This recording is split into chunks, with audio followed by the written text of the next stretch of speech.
grabe naman yun. Di ba? Pero mo, hindi, kahit ka mag-anak mo, hindi ka pinalo. Subalit ang sa amin lang naman po, kaya naman po namin gusto na sana ay masimula na po ito ng agaran ito pong impeachment proceeding dahil unang-una po, ito naman po talaga ang nakasaad sa ating saligang batas. Kinakabahan po kami, baka po yung mga ebidensya po natin dito ay matampered or yung mga witness po natin umiiyak na, di ba? Naman si Nanay OJ, grabe naman yung papuri. Talaga ka-consistent yan si Sam Versosa. Yeah. Mga etchos. Imagine ninyo pag naging mayor pa yan ng Maynila. Hindi nyo man lang binanggit yung mga nagawa ni Isko. Hindi nyo man lang binanggit yung mga talent piece ni Yorme Isko Moreno na dinonate.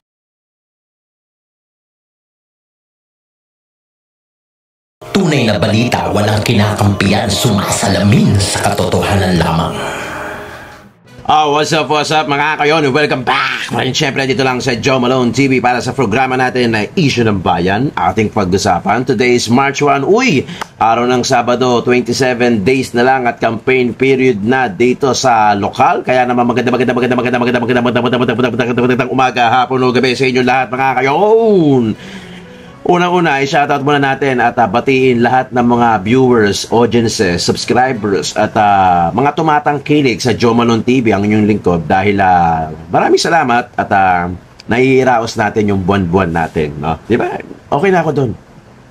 To tell you honestly, okay na ako doon. Kung makikita nyo yung mga videos natin backwards, may maayos na views, may 100,000, merong 5,000 lang, may 10,000.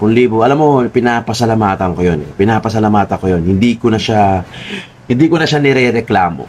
Hindi ko na siya nirereklamo na ang baba ng views. Hindi na ako after sa ganun. So, after na lang ako doon sa maikwento ko yung issue ng bayan na tulad na ito. Dahil, ito yung comfort space ko eh. Ito yung comfort space ko. Masaya ako pagka na babalik takatakang nadidiscuss natin yung mga issue ng bayan. Kasi okay na ako doon, masaya na ako doon, masaya na ako doon. Bonus na lang talaga kung ano man yung dumating na monthly na sasahurin natin. Kaya maraming salamat sa lahat ng mga nanonood sa akin. Thank you. Alam niyo yan, protect BP Inday sa hashtag Joe Malone TV, hashtag Iskochi, hashtag Along Malapitan. Yan yung mga ano natin. Yan yung mga hashtags natin. Pero syempre, iisa lang tayo rito. Iisang bangka lang tayo rito. Alam natin lahat yun na sinusuportahan natin ng mga Duterte. Iisang bangka lang tayo rito mga kayon.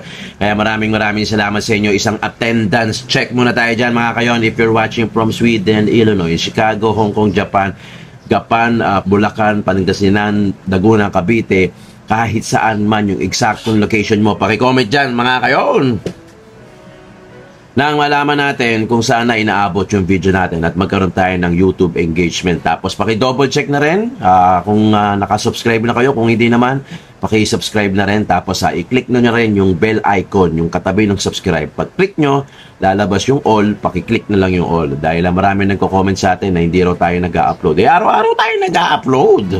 Okay, paki-double check na lang mga kayo. Isang masaya-masaya na tayo dyan. At ito na ang pag-uusapan natin. Congressman Joel Chua ng District ng Manila Representative District 3, panay na ang ngaw-ngaw.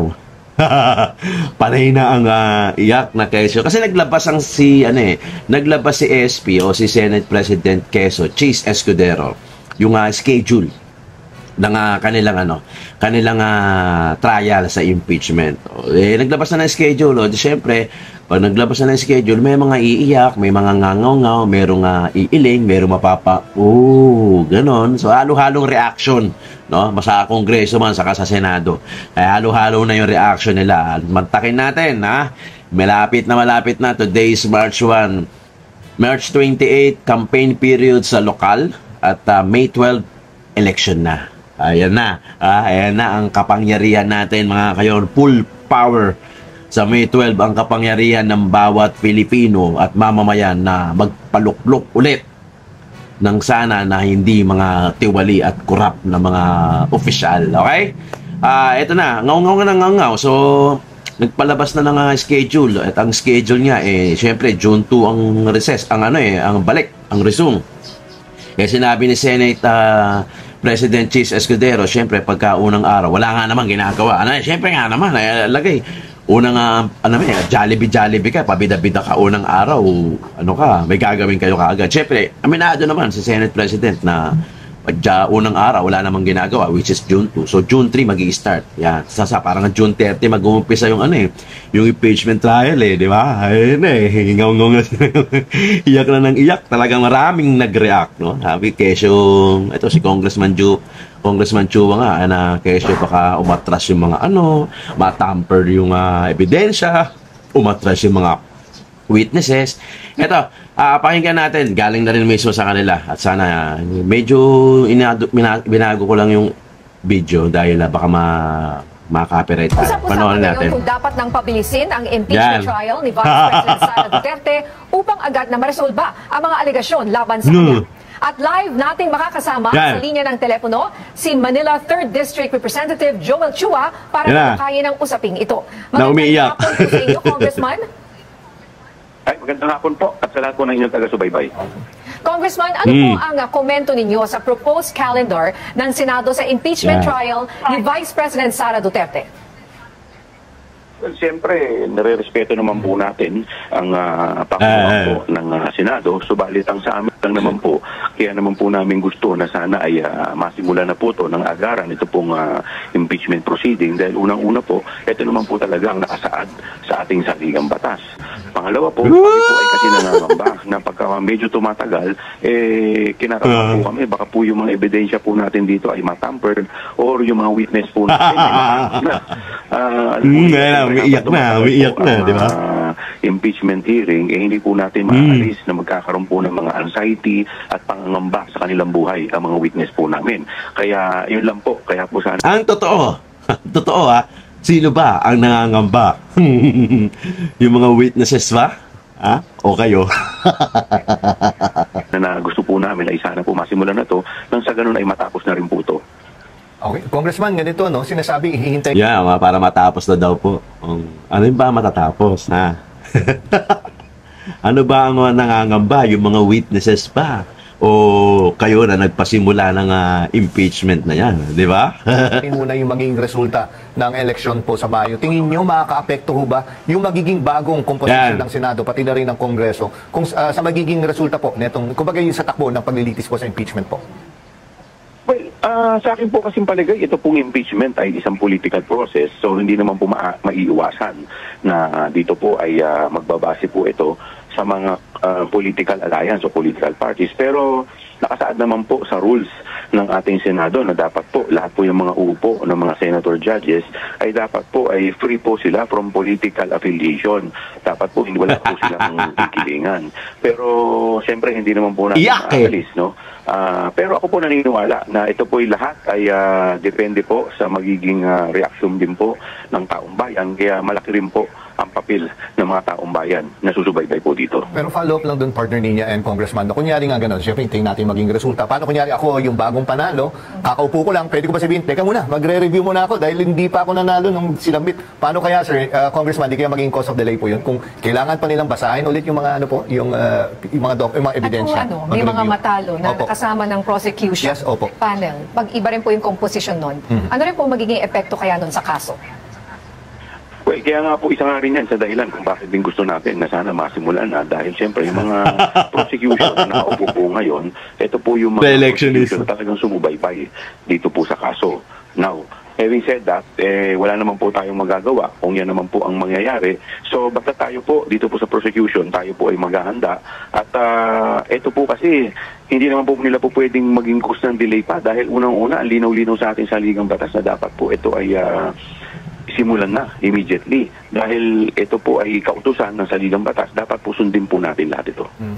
And ano po ang reaction nyo dun sa sabi ng mga kababayan natin, dun sa masasabi segment po namin na unahin na lang daw muna raw yung mga problema ng bayan imbis na ito pong impeachment trial? Ito po yung problema ng bayan Ang pinag-uusapan po dito is accountability. Hindi po ba yung pangunahing problema ng bayan dahil ang alam po natin, ang pinag-uusapan dito ay pera po ng taong bayan. Kaya nga sir, yun nga siguro hindi nila nare-realize Kala nila is just a political pero hindi nila alam pati sila apektado sa usapin na ito. Tama, Congressman, no? Dahil nga hindi nila. Kasi po pinag-uusapan dito ay hindi lamang po pera ng taong bayan, kasi po kinabukasan ng taong bayan sa mga tao pong nakaupo. At buwis natin nga yung kasama doon sa pondo na yan. Tama po, di ba? Tama, Congressman? Hindi po ito mga personal na pera namin. Ito po ay personal na pera ng taong bayan na pinaghirapan, na ikinontribute at ginamit po. Opo. Maganda ta, maganda Congressman ta. Chua, last na lang po mula sa part ko. No? Minabasa din ako na soundbite si Senate President Chis Escudero na sinasabi, siguro doon nakapag-aral na muna yung mga congressman. Kasi kumbaga, baka pag once na sumalang na, doon pa lang po magre-review. Tingin niyo po ba, handa na yung prosecution panel po mula sa Kongreso po? Lahat naman po ng paghahanda, ito po ay aming ginagawa. Tsaka kung maaalala po ninyo, kami po, yung mga grounds naman po dito, yung articles of impeachment, halos dalawa po dito ay talagang tinalakay na po natin ito sa committee hearing. At very familiar na rin po yung mga kasalukuyang mga congressman dito. Opo.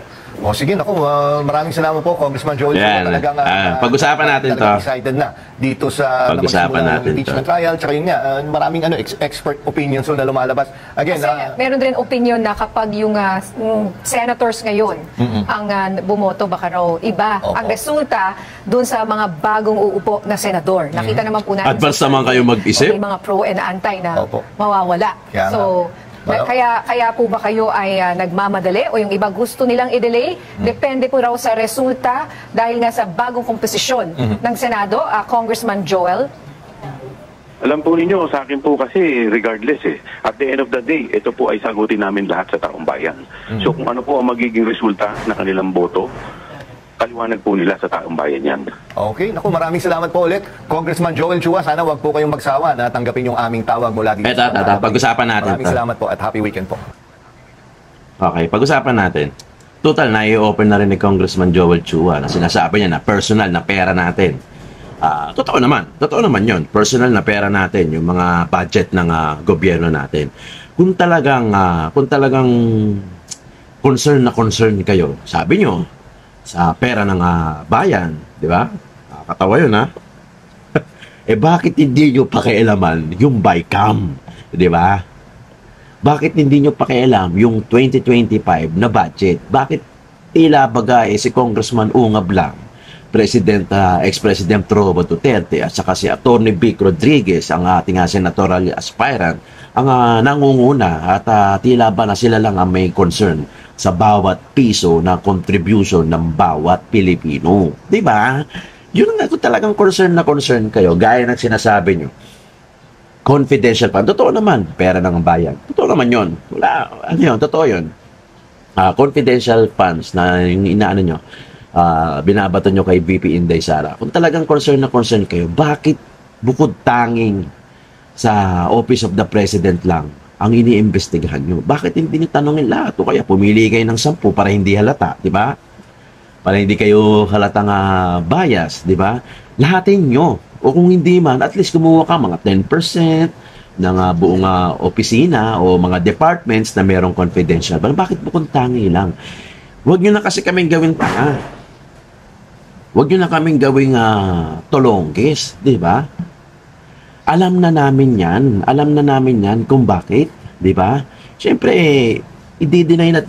Wala naman tangang umamin di ba? Wala naman tangang umamin na nagdala siya ng pato sa sabungan, di ba? Di ba? Hindi nyo na maluloko, matalino na ang bawat Pilipino ngayon. Bagamat marami pa din kayong natutulonggis. Totoo naman yan, Lagi ko sinasabi sa inyo yan. Tayo, ako, ikaw, mga nanonood sa atin, mga nanonood sa akin, sa Joe Malone TV, pati na sa iba na mga political vloggers, sa mga DDS vlogger. Alam ko naman na mautak na kayo. Yun nga lang, na mabusisi na kayo, alam nyo na yung istorya, di ba? Alam nyo na yung background. Yun nga lang, mas marami pa rin yung mga hindi aware, no, na natutulonggis nila. Yan ang puntin, yan ang target market nila, kumbaga sa negosyo, yan ang target market nila. Hindi nila itatarget yung mga matanong. Yung mga matanong, yung mga mabusisi, yung mga manguutak. Ang target nila, yung mga mababa ang IQ na madaling tulonggisin, na madaling makuha sa paakap-akap AX na yan, di ba? Yung mga na yan, mga binibigyan nila ng mga ayuda. So sila yung mga pangunahin o primera na maluloko at matutulonggis nila. Ganon lang yun. Ganon lang kasimple yun, mga kayon. Di ba? Pero sa atin, tayo, syempre, ang goal natin dito ay ma-spread yung awareness na sa ganun. Di ba ang sinasabi ni Atty. Sal Panelo? Totoo naman to. Na lack of knowledge kasi, lack of education, lack of proper education, yung mga Filipino people na sa pagpili ng mga botante, ng mga uupo, ng mga politiko. Totoo yun. Totoo naman yun. Yun nga lang, syempre, pag matanda ka na, hindi ka pa nakapagtapos ng pag-aaral, syempre wala na tayong magagawa doon. Hindi ko naman kayo sinisisi dahil hindi ko naman alam yung pinagdaanan nyo eh. Di ba? Syempre, noon, hirap na hirap tayo. Totoo naman yun. Kahit ako, naghirap din naman. May marami sa atin, mas piniling magtrabaho kaysa mag-aral. Totoo. Di ba? Totoo yan. Wala na tayong magagawa doon. Kasi nandiyan na. Di ba? Nandiyan na. Siguro, ang pinaka-the best na ma-i-apply natin doon, which is, alam ko naman ginagawa to ng mga OFW pati na rin dito. Lahat ng mga tatay ginagawa to na kahit bagamat na hindi man nakapagtapos yung mga magulang, yung mga tatay na mga provider, yung mga nanay, ginagawa nila yung best nila para ma-transfer nila yung pangarap nila doon sa mga anak nila. Kaya nga nagsusumikap yung mga OFW natin para matugunan lang yung pangangailangan makapagpatapos ng mga anak na sa ganon maging wais ang mga anak kahit sakripisyo na ng magulang yun. Totoo yan, di ba? Hindi ko na sila sinisisi. Kasi wala na tayong magagawa kasi nandiyan na. Matanda na, hindi na nakapag-aral. Okay, fine. Sige. Totoo yun. Pero i-transfer natin sa anak natin yung pangarap natin. At yung pangarap nila, tuparin natin at nang maging wais sila sa pagpili kung magiging voters man yan balang araw, di ba? O botante naman na siya ngayon. Siguro naman nakakapag-isip na yan sa sobrang kalat ng social media. Aware na yung mga yan. Yun nga lang, kailangan mag-ingat dahil hindi lahat na napapanood natin sa social media ay totoo. Dahil alam na, may mga fake news yan, di ba? Yung iba, fake news, gaya na itong susunod na mapapanood natin. Diba? Ito observation ko lang, diba? Observation ko lang pero ipapakita ko sa inyo dahil random check kanina naisip ko lang random check diba? Random check. Panoorin natin sabay-sabay mga kayon. Tapos na tayo kay Congressman Chua, tapos na tayo doon. Minamadali nila, yun yung point niya. Yung point natin na isabi ko na, diba? Wala kayong matutulong guess, diba? Panoorin natin to, maganda to.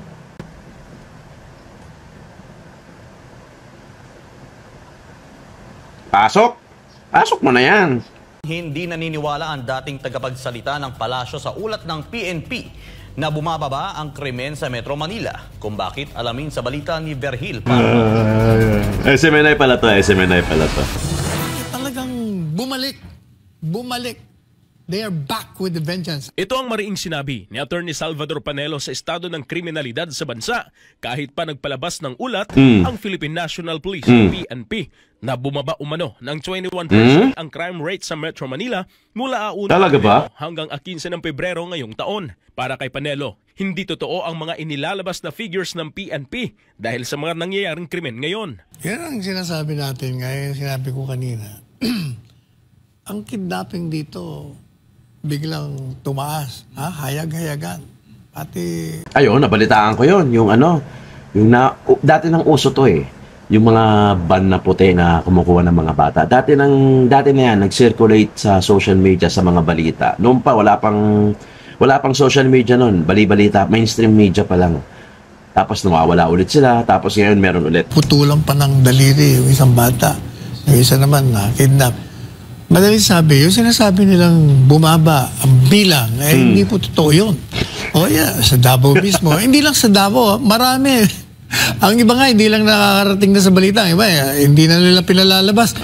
Ang tinutukoy ni Panelo ay ang isang estudyanteng Chino mula sa International School ng Taguig City na dinukot at pinutulan ng daliri at pinatay pa ang driver nito ng mga kidnapper na humihingi ng 20 milyong piso na ransom na kalaunan ay inabandona sa kahabaan ng Macapagal Avenue sa Parañaque City. Samantala, sa usapin naman ng nangyaring panloloob sa isang pawn shop sa Davao City, kung ito anya ay stage play o drama lamang para sirain ang imahe ng mga Duterte at Davao City, ay kabaliktaran anya ang magiging epekto nito sa mata ng publiko. Kung stage robbery yan, ibig sabihin, pinapakita mo doon na pati sa Davao, ang krimen nandun. O edi, kung yan ang inyong layunin, di lalo kayong mapapasama. Kasi nga, ang pinupunta natin, palaging may krimen . Dati wala . Biro mo, O di ibig sabihin, kung statesman yan, ay mali na naman ang ginawa ninyo. Sa kabilang banda, hindi naman ito maiwasang maikumpara ang kapanahunan ni dating Pangulong Rodrigo Duterte sa panahon ngayon ng kasalukuyang administrasyon ng Marcos Jr. na anya'y bagsak pagdating sa pagsugpo sa kriminalidad. Bagsak ang survey ng Presidente Marcos Jr. Kung ikukumpara mo sa panahon ni Presidente Duterte, yan. Napakataas ng pagtanggap ng tao. Dahil nga, kontrolado niya ang kriminalidad, ang illegal na droga, maraming bagay, aspeto ng lipunan. Ang ipinakita niya kung paano siya mamahala. Yun ang makikita mong diferensya. Kaya ang tao, hinahanap-hanap ang pamamahala ng isang Duterte. Totoo para yan. sa Diyos at sa Pilipinas kung mahal. Ito si Verhil Parba, SMNI News. Lagi niyong tatandaan, mga kayon. I'm sure naman, hindi rin ako pabor doon sa mga fake news. Kaya lagi kayong manonood sa mga dekalidad na sabihin natin mga mainstream media na dekalidad. Mainstream media, dekalidad na mga political blogger, dekalidad na mga social media influencer. Political man yung content niyan o comedy o prank o motivational. Lagi niyong tatandaan na piliin maigi yung mga papanooran nyo dahil actually it will affect kung ano man yung pananaw nyo sa buhay. Aware ka man o hindi. Totoo yan. Minsan pagka nakakanood ka ng mga away-away, mga high blood ka di ba? Mga high blood ka, maapektuhan ka. Kaya lagi nyo tatandaan, manood lang sa mga dekalidad at alam nyo may saysay. Di ba? Kung alam nyo na walang saysay yung pinagsasabi natin, wag kayo manood din sa akin. Di ba? Sama ko na yung sarili ko doon. Wag tayong mag-pinpoint na lahat. General. Di ba? Kaya wag natin tangkilikin yung mga fake news. Hayaan nyo sila. I-report nyo na lang. I-report nyo na lang. Okay? Eto, hindi pa pala ito yung kay Sam Bersosa. Ay, SMNI. Nakalimutan ko. May pinasok pala akong SMNI. Eto ngayon, yung kay Sam Bersosa. Ito, observation ko lang. Observation ko lang. Pwede naman din mali ako. Reaction ko lang. Pwede naman mali ako. Pwede rin naman tamang ako. Diba? Ito, reaction ko lang. Although, isang video lang ito pinanood ko. Tapos, tinignan ko yung mga comment, ang daming positive comment. Yun nga lang, nung tinignan ko yung mga profile, malulungkot pala to. Malulungkot. Dahil kung isa lang ang followers, isa lang ang friend, 2, 3, wala pang 10. Ang lulungkot ng buhay nyo. Bakit ang konti ng friends nyo? Ano yan? Troll account? Dami account? Well, anyway, panoorin natin to. Panoorin natin na itong may hinanda akong video to. Kung di ako nagkakamali, parang kaka-upload lang din nito ni Sam Bersosa. Okay? Panoorin natin. Ganun talaga ka-consistent yan si Sam Bersosa. Yeah. Mga etchos. Imagine ninyo pag naging mayor pa yan ng Maynila. Ang swerte ng Maynila. Si Sam Bersosa, tumutulong talaga sa Maynila. Noon pa, si Isko pa yung nakaupo bilang mayor. Siya pa pala yung tumanggap ng tulong nung pandemya. Oo nga. Ba't yung tinatanong? Kaya nasaan daw? Simpleng tira yun. Obviously, pandemya dahil naka-face mask pa, naka-face shield din, hindi ba? So, andun si Sam Bersosa. O dahil nga si Sam Bersosa o si SV ay tumatakbo bilang mayor ng Maynila, talagang pariringgan talaga siya. At saka ang dami pa niya nilabas na resibo na hindi lang sa Manila, pati sa ibang panig ng Pilipinas. Tumutulong siya. Kahit wala pa siyang balak na tumakbo noon, at saka hindi niya baluarte yung mga pinagpupuntahan niya. Imagine mo, ginagamit niya yung kanyang mga companies para extend ng tulong sa taga Manila. Hindi lang sa Manila, sa ibang lugar din sa Pilipinas. Diba? Kasi ganun talaga ka-consistent yan si Sam Bersosa. Grabe naman. Maging sa Kasuso Foundation, tumutulong ang front row. Yung mga breast cancer patients. Imagine ninyo pag naging mayor pa yan ng Maynila. Ang swerte ng Maynila. For the past 10 years na diba? Talagang pilantropo na si Sam Bersosa. Diba? Kaya mahirap na sa panahon ng teknolohiya ngayon minsan kailangan natin talaga, ganun talaga ka-consistent yan. Ayan. Pause lang natin. Ayan. Ito yung mga comments. So, nabasa ko kasi yung mga comments. Ang daming mga positive comments. diyan sa video na yan at particular na rin kaya Sam Versosa. Mamaya natin reaction ng si Nanay OG. Yan. So, tinignan natin, inisa-isa natin yan. Ito, okay to, legit. Mukhang legit naman, di ba? Ito, isa lang yung following, 0 followers. Yeah. Ito. Oh, 9 naman yung followers pero walang pinapollow, di ba? Imagine niyo pag naging mayor pa yun. Oh, 0 followers, 0 following. Random check to, ha? Random check. Iniisa-isa ko yan. O, to. Si Sam Versosa. Iniisa-isa ko yan, oh. Private yung account. Tulong talaga sa Maynila. Ay, ito, legit yan, oh. Marami naman, okay naman yun. Nung si Isko pa yung Ito, 1 following, 0 followers. Bilang mayor. Oh, 0-0. Siya pa pala nung tumanggap ng tulong. Oh, 0-0. Pandemya. Oo nga. Ba't niya tinatanong? Kaya Toby's Garage, okay. Okay yan. Nasaan daw Okay din. Okay, pero naka-private, di ba? Obviously, okay lang yun. pandemya, Ito si Mac. 4 na video lang, oh. face mask. Inisa-isa ko yan. Oh, ito legit, pero 2 video lang. Naka-face shield din. Hindi ba? Boom! So, andun si Ito, 14 following. Oh, walang followers. Sam Versosa. Tapos yung video pa, SB lang. Oh, boom, 1-0. Dahil nga si Sam Versosa. Oh, ito, legit yan. Legit yan. O si SB. Boom, 0-0. Ay tumatakbo bilang mayor ng Maynila. 0-0. Yan, isa-isa ko, ha. Oo. At saka ang dami pa yun. Ito, legit. Dami, oh. Labas na resibo. Rin, dami, pero naka-private. Okay lang yun, okay lang. Sa Manila, pati sa ito, ibang panig ng Pilipinas. Ito, unti lang din. Aroy. Tumutulong siya. Ito, okay yan. Kahit wala pa siyang balak na tumakbo. Ito, boom, 0-0. At saka hindi niya baluarte yung 1-0. mga pinagpupuntahan niya. Ito, private. Okay lang yan, sige. Okay lang yan. Imagine mo ginagamit yung kanyang ito.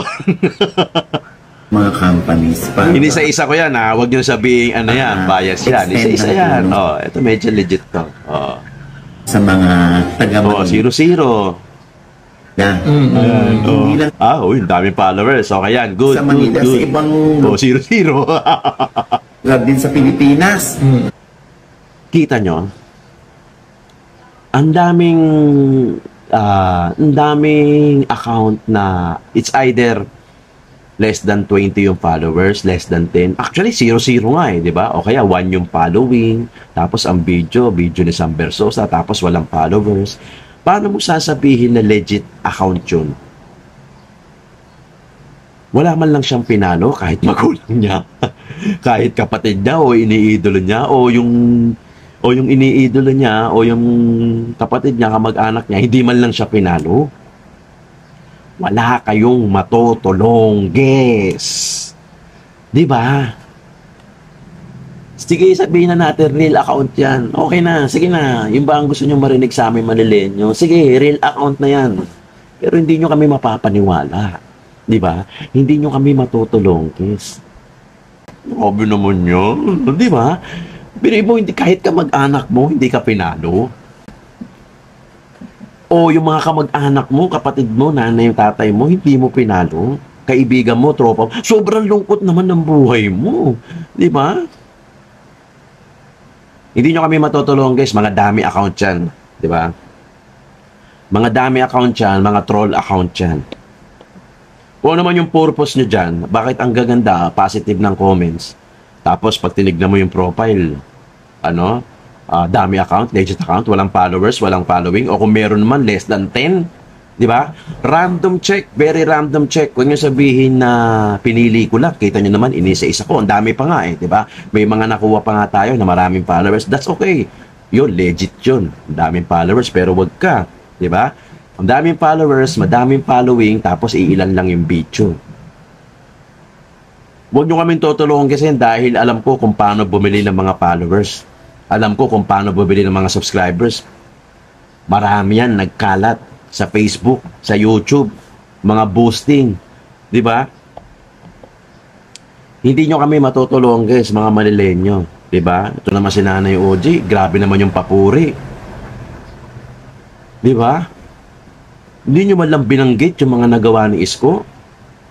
Hindi nyo man lang binanggit yung mga talent piece ni Yorme Isko Moreno na dinonate. Kung talagang hindi kayo bias, kung talagang patas kayo, grabe yung papuri ninyo, pero kay Isko Moreno, ni isa, wala kayong binanggit. Hindi nyo kami matutulong, guys. Diba? Malilay nyo. Comment down below. Ano mga nagawa ni Yorme Isko Moreno? Bakit hindi nila nabanggit? Bakit yung okay, walang problema. Tumulong si Sam Versosa? Okay. Walang problema. Sige, tumulong. Naniniwala naman kami. Naniniwala ako na 10 years ago, tumutulong na si Sam Versosa. Okay. Okay. Tumutulong. Di sana binanggit nyo man lang kung paano tumulong si Yorme. Kung ano yung mga ginawa ni Yorme, di ba? Kung ano yung mga talent fee, kung magkano yung talent fee ni Yorme na dinonate niya. Wala akong pakialam, naniniwala naman ako na sige, tumulong si Sam Versosa, okay. Philanthropist, okay. Good Samaritan, okay. Tumulong 10 years ago, 10 years pa lang, 10 years ago, tumutulong na si Yorme. Si Sam Versosa, okay. Okay, naniniwala naman ako. Sige, mabuting tao si Sam Versosa, okay, walang problema. Sariling pera niya, okay. Diba? Walang problema. Pero bakit siya lang yung pinupuri niyo? Diba? Wala bang ginawa si Isko sa 3 taon? Hindi niyo ba nabalitaan yung Jones Bridge? Hindi niyo ba nabalitaan yung Dr. Alberto Elementary School sa Sampaloc? Hindi niyo ba nabalitaan yung Almario School? Yung Manila Science? Yung Magsaysay Elementary School? Yung Condominium 1 and 2? Yung Binondominium 1 and 2? Yung Base Community? Yung San Sebastian Residences? Yung San Lazaro Residences? Yung Pedro Hill Residences? Yung mga plaza na madidilim na inilawan? Yung mga ilalim ng LRT? Piling LRT Station, UN Avenue na umilaw, Avenida na dating madilim umilaw, yung Carriedo na dating madilim pinailawan, 24 hours na field hospital na vaccination drive-thru. Hindi nyo nabalitaan? Yung COVID-19 na field hospital within 52 days, itinayo sa tapat mismo ng Quirino Grandstand kung saan nag-peace rally yung ILC, malaking hospital. Hindi nyo nabalitaan? Asan kayo? Diba? Open policy ang drive-thru. Comment down below yung mga nagpag-vaccine ng drive-thru sa Maynila. Drive-thru, diba? Vaccine. Wala kayong binayaran. Hindi nyo nabalitaan yun? Grabe naman. Asan kayo? Asan kayo? Busy kayo kaka-TikTok? Diba? Totoo yan. Sasabihin pa nila, politiko, naninira. Diba? Nabanggit, di ba? Siyempre, pinasok mo yan, natural lang, nasisiraan ka. Natural man yun. Oo. Wala naman sinabing hindi natural yan, di ba? Pero kung titira kayo, kung babato kayo ng putik sa isang tao, abay, humarap muna kayo sa salamin. Baka mamaya, sa damakmak yung putik sa mukha ninyo. Di ba? Kung si Sam Versosa tumulong, there's no questions about it. Okay naman, walang problema. Pero, si Yorme din naman tumulong. Nag-donate si Sam, donate din naman si Yorme, di ba? Namigay ng bigas si Sam, nabigay din naman ng bigas si Yorme. Yun nga lang, marami napatayo na infrastructure si Yorme. Ewan ko lang kay Sam, di ba? Sabihin na natin, meron na, sige na, meron na. Pero ang point ko dito, kung pupuri kayo ng isang tao, sana pinarehas nyo lang, di ba? Pinarehas nyo lang din na pumuri din kayo ng ibang tao. Pinuri nyo din yung mga kalaban ni Sam Versosa, si Isko Moreno. Di ba? Ang siste, para kayong para kayong sa confidential pan di ba? Ang sinilip nyo lang, confidential pan ng OVP, pero yung confidential ng ibang departamento ay hindi nyo ginawa. The logic applies doon ka sa lokal, di ba? Pinuri nyo lang yung isa naman hindi nyo pinuri. Na tila ba na parang walang ginawa si Yorme Isko Moreno sa Manileño. Okay naman sige. Sige na, ano naman malawak naman ang social media. Okay, ang social media world, malawak. Pwede natin papaniwalain sila. Pwede natin yung iba hindi maniniwala. Pero yung Manileño, sa amin yan. Sa amin ang Manileño. Diba? Ang Manileño, hindi nyo matotolongges. Hindi matotolongges ni inuman. Diba? Kami ngayon nanonolongges tapos kami totolongges inyo. Diba? Mga kayon, random check. Kung gusto nyo, kayo mismo pumunta, di ba? Kayo mismo pumunta doon sa mga account na yan, tapos silipin nyo isa-isa. Bigyan natin ng konting effort, silipin natin isa-isa. Naisip ko lang to kanina na dumaan sa TikTok ko, sinilip ko, tsak. May mga legit na account. Nakabili din ako ng followers. Nakabili din, kalat yan sa Facebook. Kaya mas madali nang gumawa ng Facebook page ngayon, madali na maging content creator na maraming followers kasi nabibili yung mga followers. Nabibili yun. Di ba? Kung may pera ka, yung mga company na bago, gusto marami ka agad followers in an instant, kayang-kaya mo 1,500,000 followers, 1M na followers, kayang-kaya, wala nang imposible ngayon. Nasa tao na yan. Alright mga kayon, ito ay reaction lang natin. Reaction lang natin sa mga videos na napapanood natin. We are all entitled for our own opinion. Hindi naman tayo naninira at hindi naman tayo nagpapakalat ng fake news. May mga videos, di ba? Ito naman, reaction lang natin. Pero ang akin lang, kung pupuri kayo ng iba, sana puriin nyo. Sana patas din tayo sa pagpupuri. Sinabi ko na. Baka sabihin nyo, pinupuri ko lang si Yorme Isko Moreno. Di ba? Ulitin ko ulit. Naniniwala naman ako na mabuting tao si Sam Versosa. Okay. Di ba? Okay. Na tumutulong siya. Okay. Good Samaritan. Okay. Pero itong si Yorme Isko Moreno, tumulong din to. Nag-donate din to ng milyon-milyon na talent fees. Kumilos din to, ilan na yung mga pinatayo nito, di ba? Ilan na yung pinatayo, nagtrabaho to, gumala to ng madaling araw para ikutin ang mga lungsod ng Maynila. Totoo yan. Ha? May mga ebidensya yan, may mga videos yan. Ganun, kung gusto mo pumuri ng isang tao, pumuna ng isang tao, punahin mo din sila, yung iba. Puriin mo din kung ano man yung nagawa nila, kung may nagawa man. Di ba? Manileño sa amin yan. Maaari, yung ibang tao mapaniwala nila. Mapaniwala nila yung buong social media. Sige, mapaniwala nyo yung buong social media. Pero yung Manileño, alam namin kung sino yung may resibo at kung sino yung may nagawa. Di ba mga kayon? Maraming salamat sa panonood at pagtangkilik sa Joe Malone TV. Isyu ng Bayan, hating pag-usapan.